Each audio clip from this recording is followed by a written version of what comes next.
Good afternoon, and thank you for coming. My name is Senator Jennifer Fielder. I hail from Northwest Montana, and I've come together with legal experts, natural resource experts, public land users, and elected officials representing hundreds of thousands of Americans because we want better access and better health and better productivity on our public lands. In fact, the lives and livelihoods of the people that we represent depend on it. We know from the evidence on the ground that Washington, D.C. is failing us. So we came together because we know there's a job to do, and people are relying on us to get that job done. We're working and organizing to compel Congress to transfer the federally controlled public lands to the states so that these lands can be managed by the people that are closer to the subject matter, that understand the subject matter, and can make better decisions about the subject matter. This week, we worked hard on developing a public policy statement of what it is that we want for the future of these public lands and what we agree on. That public policy statement was ratified unanimously by all the members attending this week's workshop with the American Lands Council. The public policy statement urges the timely and orderly transfer of federal public lands to willing states for local control that will provide better public access, better environmental health, and better economic productivity.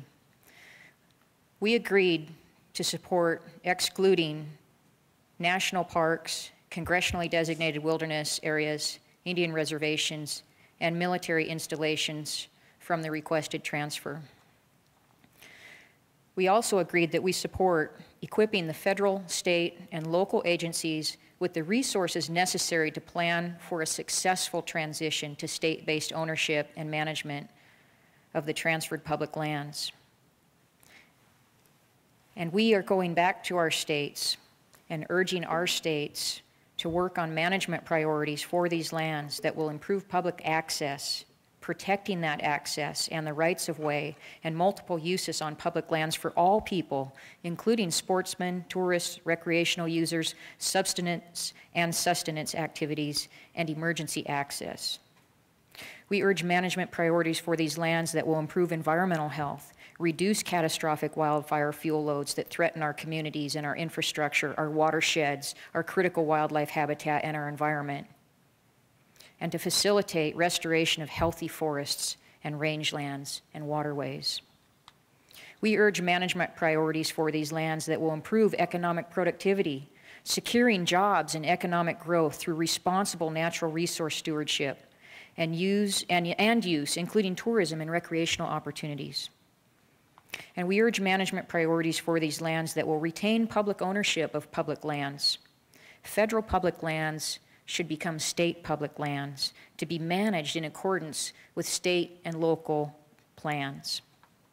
We urge management priorities for these lands that will improve efficiency of wildfire control, providing state, local, and tribal governments with adequate wildfire prevention and control resources, and develop interstate, interagency cooperative agreements necessary to combat wildfires effectively. We urge management priorities for these lands that will increase local involvement and accountability, ensure state-based public land management activities are consistent with local government plans, policies, and objectives. We urge management priorities for these lands that will protect use rights, protect all valid existing rights and multiple uses, and enhance the viability of compatible land-based livelihoods. We urge management priorities for these lands that will preserve customs and culture, preserve and protect important wild, scenic, cultural, and economic resources. We urge management priorities for these lands that will incorporate federal agency expertise. We seek to utilize the expertise developed by these members of the federal agencies and to utilize their research through employment and cooperative agreements between the states and the federal employees and agencies. And we urge management priorities for these lands that will generate self-supporting finance, that will foster compatible economic productivity to support essential government services such as local roads, utilities, emergency services, public health and safety, education, justice, and other civic functions while reducing tax burdens on citizens nationally and offsetting federal payment in lieu of taxes and secure rural school funds. I'm pleased to announce that this public policy statement was adopted after much work and much discussion and much participation from members representing 14 states in America. This was presented for ratification to the body this morning and ratified unanimously. Next, I'd like to introduce Lieutenant Governor Meade Treadwell of Alaska. Thank you.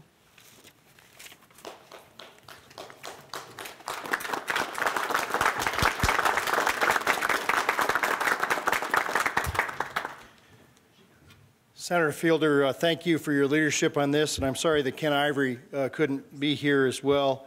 But I just want to say, as an Alaskan, I'm proud to be here with a dozen Alaskans who came to this meeting because we have huge problems with federal overreach, and we have a competitive situation in the Arctic that needs to be rectified. You go to our neighbor, the Yukon. They have all their federal land achieved in the last decade. We heard from the Northwest Territories, an area almost the size of Alaska, just got all of its national land April 1st of this year. We heard about Greenland, which has been getting home rule and control of all of its national land. And it's very hard for us to compete in America's major energy province when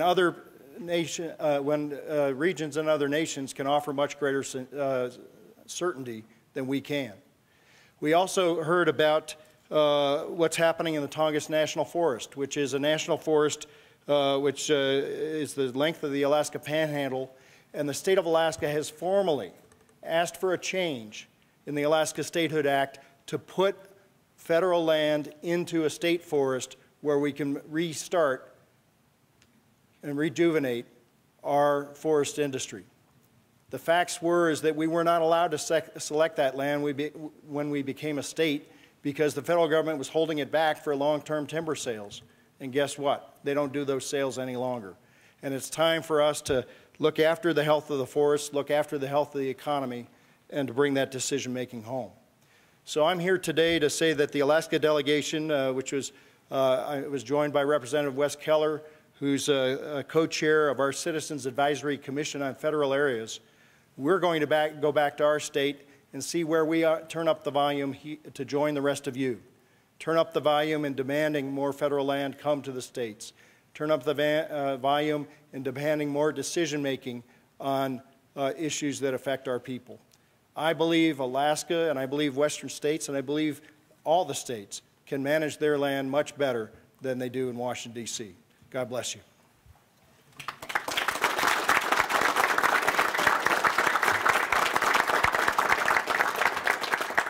Next, I'd like to introduce South Carolina Representative Alan Clemens.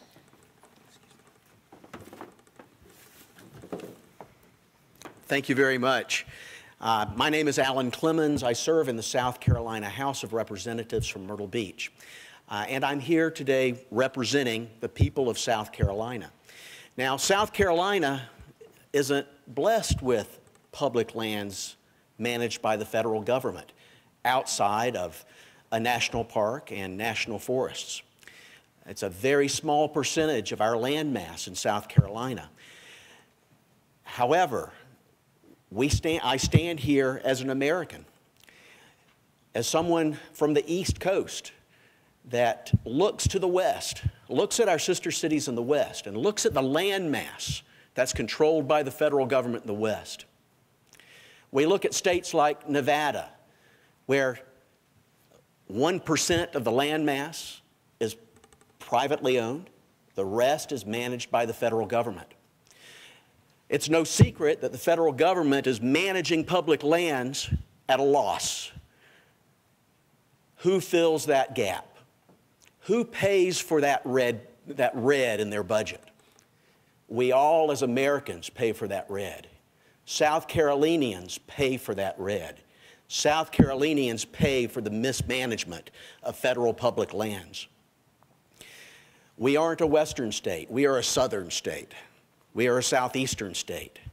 but we stand with our sister eastern states to say enough is enough. We join with our western sister states. We look at how the federal government has strangled private ownership. We look at how it has strangled resources, even water. Something we don't understand in the East because we have plentiful water. But in the West, to block off your water supply or the water supply of your crops or the water supply of your herds, it's unconscionable. Ladies and gentlemen, it seems to us in the South, it seems to us who are among the original 13 colonies, that the federal government had it right by empowering the states with the ability to control their own destiny with regard to their lands. They had it right. The forefathers had it right. Why is it that the western states are being treated as red-headed stepchildren of the United States? Ladies and gentlemen, the federal government hasn't failed the western states with regard to public lands. It's failed America. Thank you very much.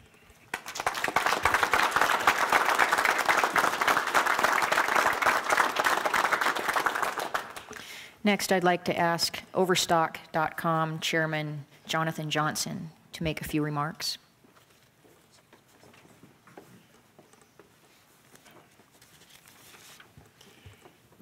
Good morning. I'm Jonathan Johnson, the chairman of Overstock.com.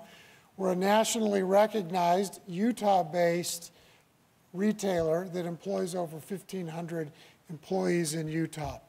I personally support what the American Lands Council is doing so that states can better provide public access, environmental health, and economic development on lands that are currently federally controlled by transferring them to the states. Just like an owner who occupies his property takes better care of it, when states control the public lands, we will take better care of it. Renters don't take care of property. The federal government is not taking care of our public property. We are now reliant as a state on the U.S. government for a large portion of our budget in Utah, including much of our education budget. By transferring public lands to the states, we can decrease our reliance on the federal government and let us properly fund our schools. Better funding for education means a more educated workforce. A more educated workforce means better employees. Better employees means more economic growth and jobs. That is why I'm supporting what the American Lands Council is doing. Their proposals are thoughtful, well-reasoned, make sense for Utah and the other western states that are involved. Thank you.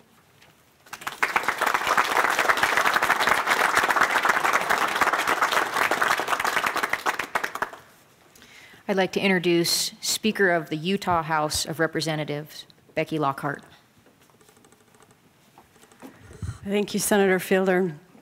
It's exciting to be here and see this group of very competent, very serious, very interested and passionate advocates for this cause. You know, it was only just a few months ago that myself and the Speaker of the House from Idaho, Speaker Bedke, convened a meeting at the Utah State Capitol in a small caucus room with people from the western states, representatives and county commissioners and other government servants to talk about this issue. And it was a relatively small group, and isn't it wonderful to be here today and to see so many more of our colleagues here today to support this issue, to become educated on the issue, to work together to create a policy statement, one that we can all agree to unanimously, one that we can work together as sister states, not only from the West, but from the East as well. And we're so grateful for that, because this really isn't just a Western issue. This is an issue for the United States of America. This is one that we need to commit to educating our fellow citizens, as well as our sister states, about the importance of this issue, why it matters, not only to the West, but to the people of the United States of America. So let me just thank Ken Ivory, Representative Ivory and the American Lands Council, Senator Fielder, Lieutenant Governor. It's so nice to see you again. Alaska's so beautiful. We were just there. Thank you so much for your support and your interest and your expertise in this issue. It's needed, and we will continue to call on you. And I look forward to continuing to work with all of these wonderful people up here on this stage as we move this issue forward and we come to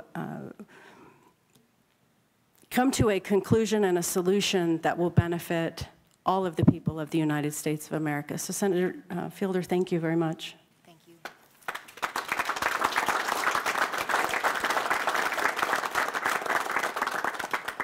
At this time, we'll open up for questions if there are any. Yes. In your policy statement, you talk about maintaining public lands in public ownership with the states.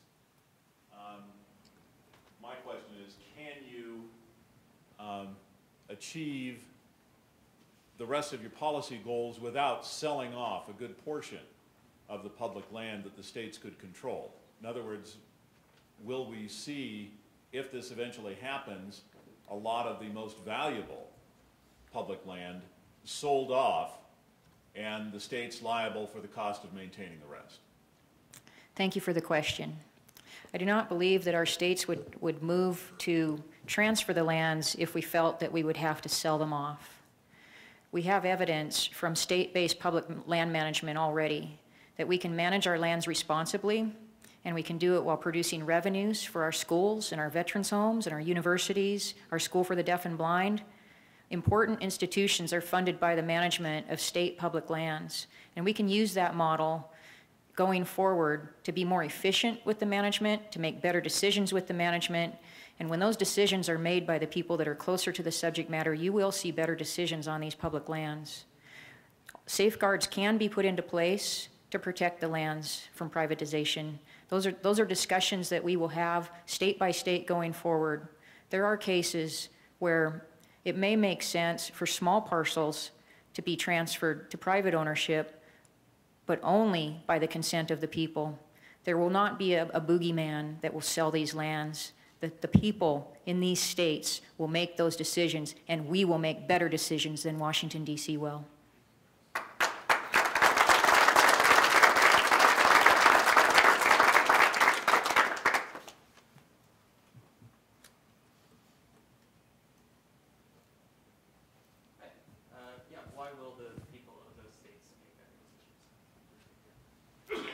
Why will the people of the states make better decisions? Yeah. Because our lives depend on it.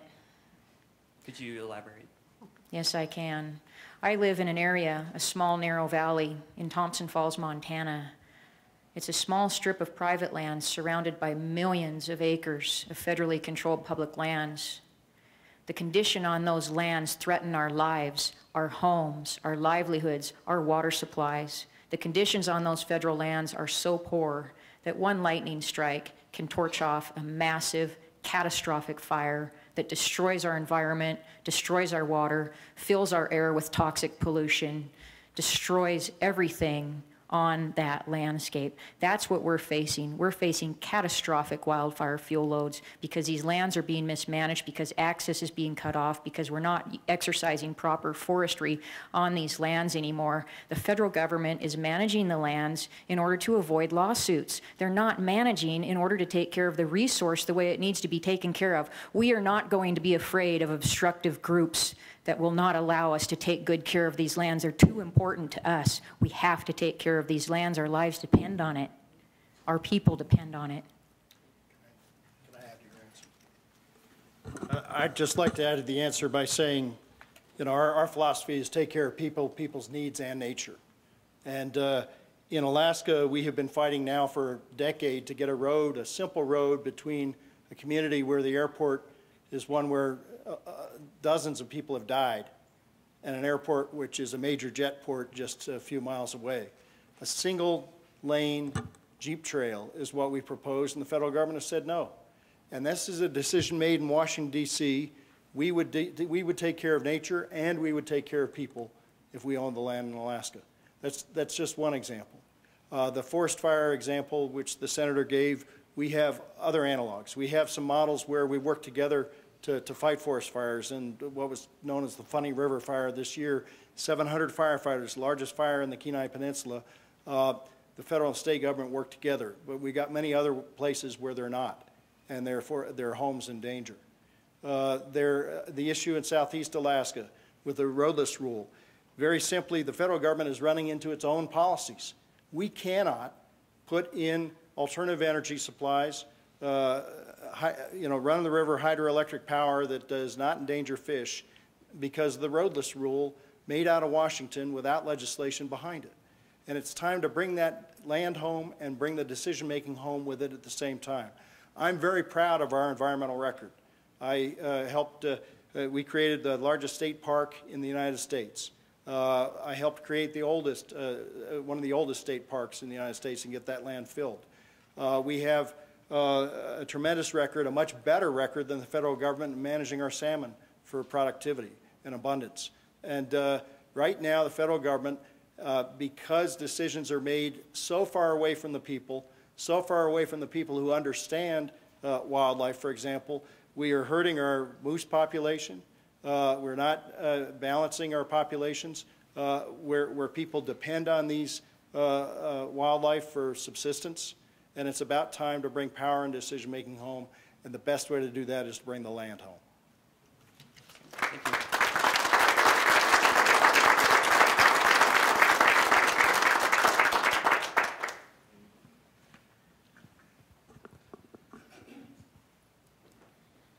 Hi, I'm Amy from the Desert News here in Salt Lake City. There was a press release sent out today by one of the critics of this organized movement that says it's faltering, that it's not gaining political support despite what we see here today.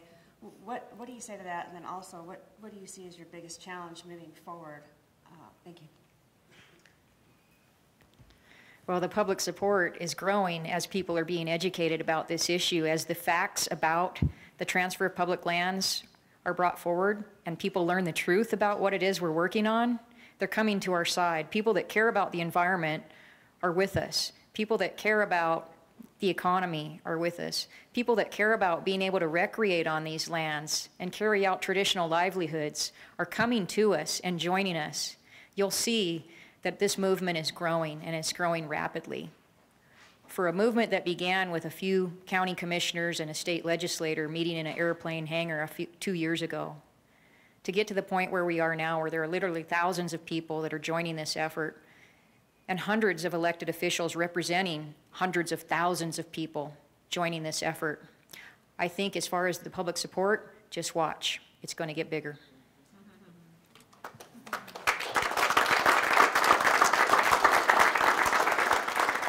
Here in Utah, our state law has set a deadline of December 31st for the federal government to turn over control of federal lands within its boundaries.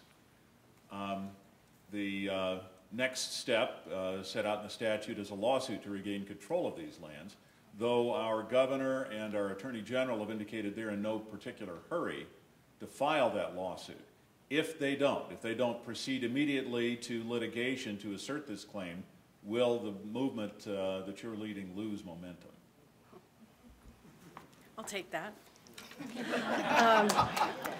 The movement will not lose momentum. That date was set in statute and to give us a goal, to give us something to work towards, to give us incentive to work towards working with our federal partners, negotiating, educating, looking at ways that we can approach this topic, this issue, in a way that gets more and more people involved. And you see what we have here on this stage.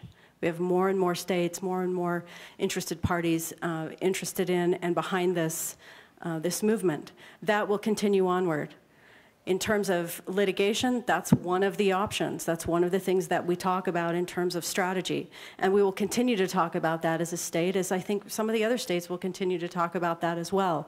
Whether or not, what the exact timing is on that still remains to be seen, but this movement will gain momentum no matter what happens specifically in any state. It will continue to grow.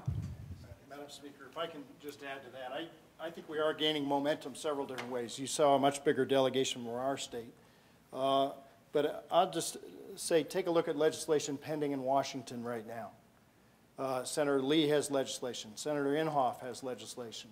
Representative Young has legislation. There are a number of bills pending that would turn the mineral rights or the energy rights or the development rights over to states right now. There's been a bill that's passed the House last year that creates a Forest Service trust in Oregon and transfers Forest Service land there. So the fact is Congress is beginning to pay attention to these issues in a way that would not have been, the traction would not have been there had it not been for the work of the American Lands Council and the leadership that Idaho, Utah, and others took in saying, hey, we've got to change the rules of the game here. And the other thing I'll just point out is in the Arctic, where I live, our neighbor, the Yukon, got control of all of its lands in the last decade. The Northwest Territories got control of all of its lands April 1st of this year. So that's no lack of momentum. We're actually finding ourselves in a competitive situation where they can offer somebody in the mining community, somebody in the oil and gas community, certainty where we can't. Because the federal government has not decided that it's ever going to do much for development in the West, and their idea is just holding back on everything in our state. And our pipeline, that Great Alaska Pipeline that was built when you and I were in high school, is now running less than 1/3 full because the federal government is abrogated its responsibilities as an owner. It's about time we got a new owner.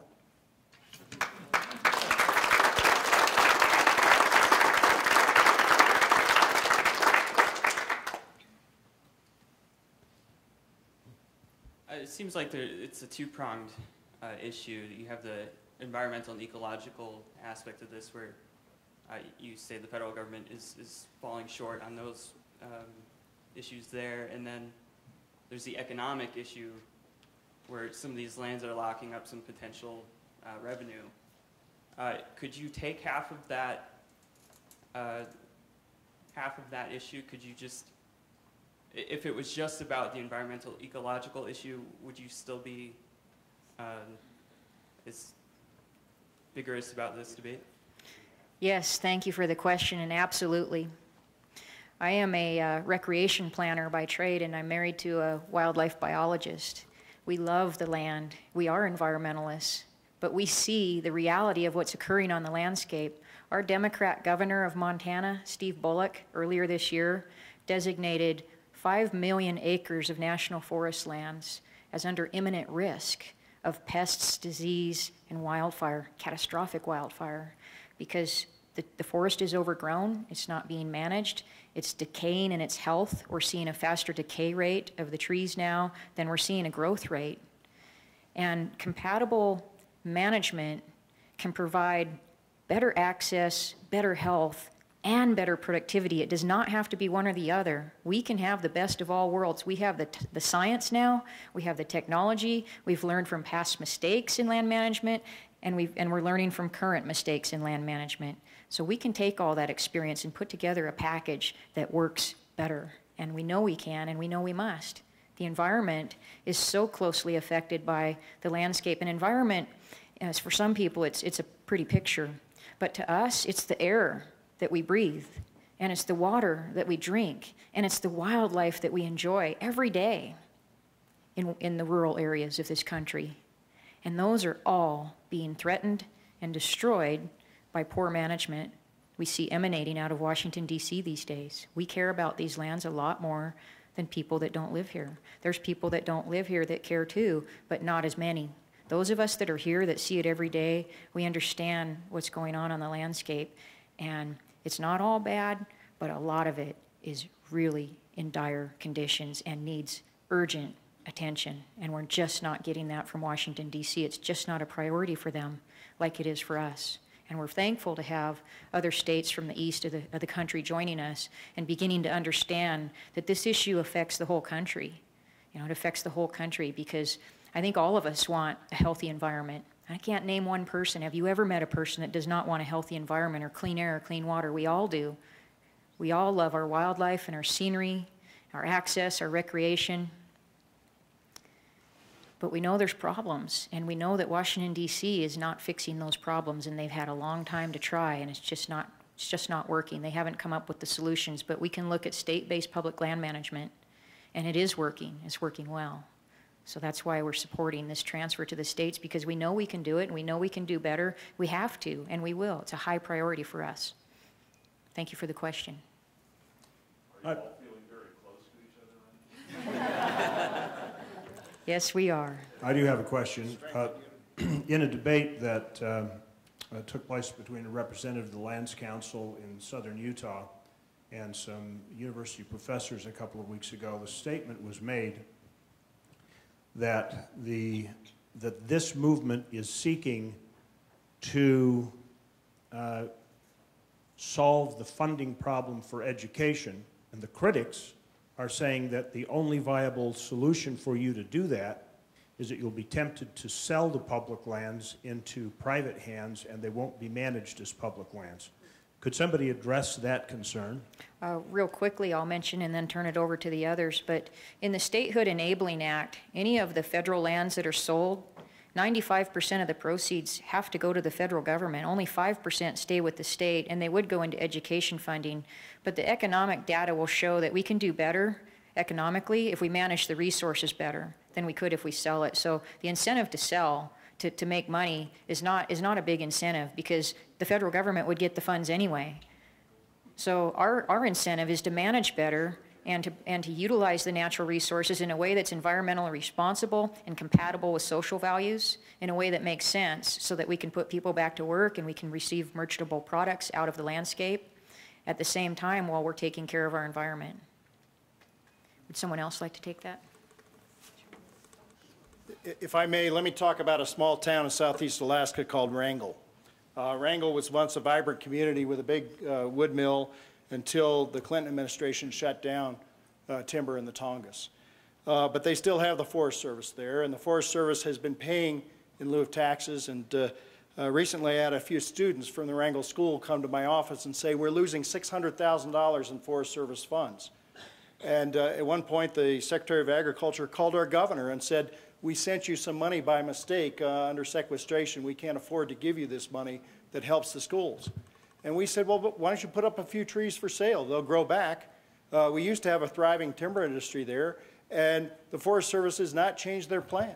So that's why we're asking to see that Forest Service land transferred. Another story from Wrangell, which got very famous in our state recently, was there was a daycare center. And it was a sunny day, and the woman who ran the daycare center took these 4- and 5-year-olds to a picnic table that happened to be in a national forest. Not too long after that, a Forest Service officer knocked on our door, said, did you have a commercial operation that operated in the national forest without a permit, and gave her a ticket worth several $100s. You know, it doesn't make any sense. And the federal government has got way too much bureaucracy, way too little productivity, and people aren't going to work. We want to put people to work, and we'll fund our schools.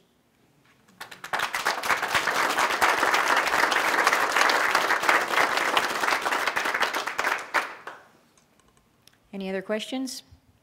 Thank you very much for coming. Thank you, everybody. If you'll just stay on the stage for a group photo, we'd appreciate it.